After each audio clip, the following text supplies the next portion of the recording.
helposti syntyy ravitseva muroateria ja välipala lifkauramuroista, ruismuroista ja vehnämuroista. Tämä on hunajan hyvää. Juu, ja näistä saa ruffia ranteeseen. Näin meistä mesikämmenistä tuli murokämmeniä.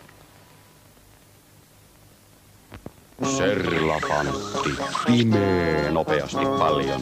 Serlafantti imee nopeasti paljon. Serlafantti imee nopeasti paljon. Mahtava Serlafantti. Uusi talouspyyhe. Edullisesti Serlalta. Plasto tuo iloa talveen ja mäessä ilo on ylimmillään. Snowball, vankka suomalainen rattikelkka kovaan menoon. Pienten peliin Plasto pihalätkä, maali ja mailat. Siinä jää isä toiseksi, kun leivotaan mestareita. Lumitöissä Plaston kuormakarhu on poikaa. Se kestää rajutkin kuormat. Plasto, vankka suomalainen.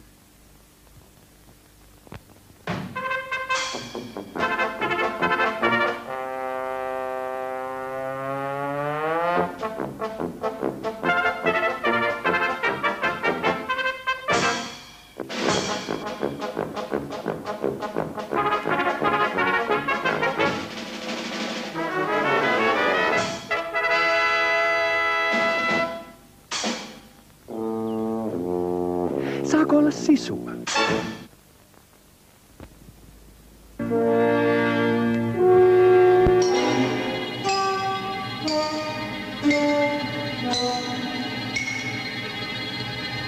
Pallopaita. Myös läheltä katsottuna.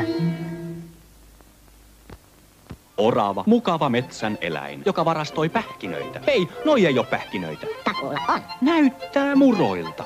Eka parannus pähkinöihin, sitten kuoren keksimisen. Kellogg's uutuus. Crunchynut. Eiks ne tee muroja? Crunchynut on rapeaksi paahdettua pähkinää, sokeria ja hunajaa. Rapeiden cornflakesien pinnalla. No onhan ne muroja. Takuulla hyvää maidon kanssa. Kokeile Kellogg'sin Crunchynut muroja. Uutta aamupalaa koko perheelle.